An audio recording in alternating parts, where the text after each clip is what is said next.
Bonjour à tous et bonnes vacances avec la chaîne Techno. Vous êtes en vacances, nous aussi en fait, mais vous le savez, on ne vous quitte pas et on vous fait revivre les meilleurs moments de l'actualité high-tech de la saison 2011-2012. Jérôme, je te rappelle que c'est à toi de te lever pour aller chercher les cocktails. Hein. Oh bah non, je me suis déjà levé hier. Fais un petit effort.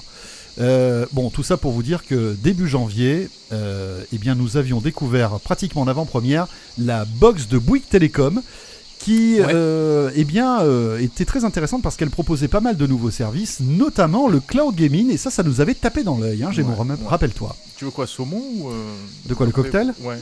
Un cocktail au saumon. Cocktail au saumon. Oui, alors apportez le parasol pour Jérôme parce que je crois que le soleil est en train de lui taper sur la tête.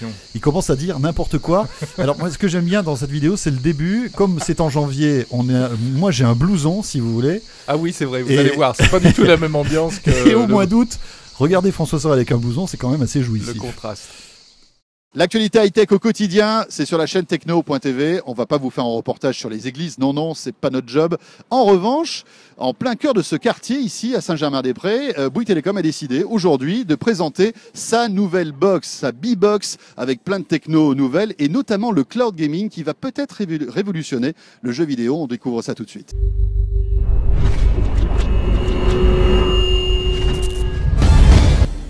C'est une box qui a plusieurs nouveautés. La première, c'est un processeur le plus puissant du marché à ce jour, qui est le processeur Groveland d'Intel, qui donnera donc beaucoup de puissance pour beaucoup de services actuellement, mais beaucoup de services que nous allons introduire prochainement. La deuxième chose extrêmement différenciante, c'est qu'on a souhaité avoir un Wi-Fi qui aille vraiment partout et qui soit capable de passer toutes les cloisons. C'est ce que l'on fait avec la technologie Optimizer, qui nous autorise à avoir 4 flux HD simultanément et pouvoir passer tous les murs porteurs que l'on trouve dans les appartements. Et puis ensuite, on a vraiment souhaité avoir une box qui soit d'un résultat design, et c'est la raison pour laquelle on l'a fabriquée avec Samsung, qui est quand même le leader mondial de l'électronique grand public, qui a une capacité à faire de beaux objets. Qui plus est, un point très particulier sur lequel nous avons beaucoup travaillé, c'est d'avoir la box qui soit la plus silencieuse du marché, parce qu'effectivement, beaucoup de nos clients l'auront dans la pièce dans laquelle ils dorment. Vous pouvez nous redétailler un petit peu les fonctionnalités, notamment en termes de VOD, etc. Beaucoup de nos clients nous disent, quand on va dans les catalogues de VOD des box, on ne sait jamais dans quel catalogue il faut aller piocher. Alors le travail qu'on a fait avec TF1, c'est de constituer un catalogue de VOD dans lequel il y a tous les studios. Comme ça, c'est simple. Le client rentre par B-Box vidéo à la demande et il trouvera tous les blockbusters du moment.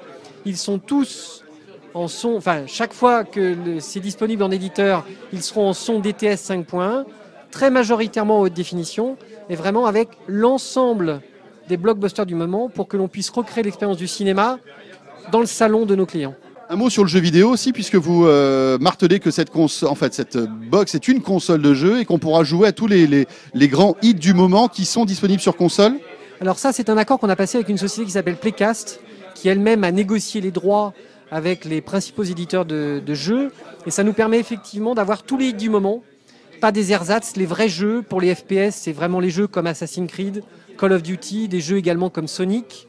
Et donc l'idée, c'était vraiment de se dire, les clients, ce qu'ils souhaitent, c'est les jeux qu'ils trouvent normalement sur leur console, normalement sur les PC. C'est ça la promesse de B-Box Game.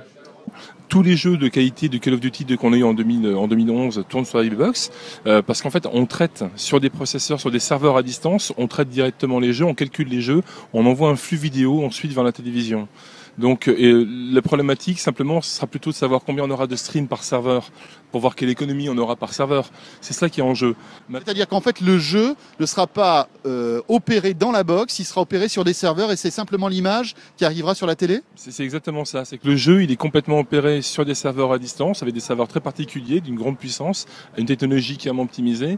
Il y a un des fondateurs de Playcast qui a inventé le système MPEG, ce qui est pas rien, c'est quelqu'un qui il y a une grande qualité technologique chez Playcast qui permet de faire ça. Et donc effectivement c'est un flux vidéo qui arrive ensuite vers la box. Est-ce qu'on aura une qualité de jeu aussi bonne que sur Xbox ou sur PlayStation 3?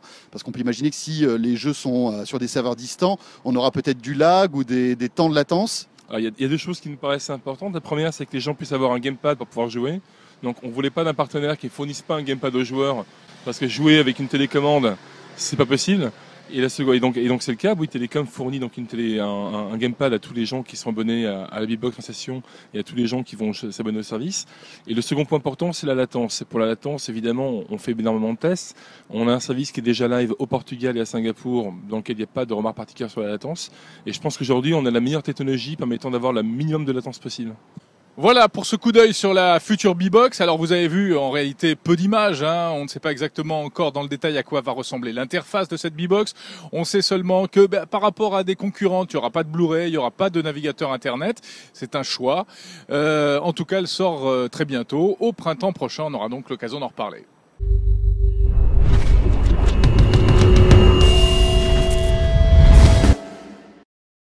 Pour rebondir à l'actualité, une actualité qui est assez bouillonnante avec l'arrêt de Mega Upload.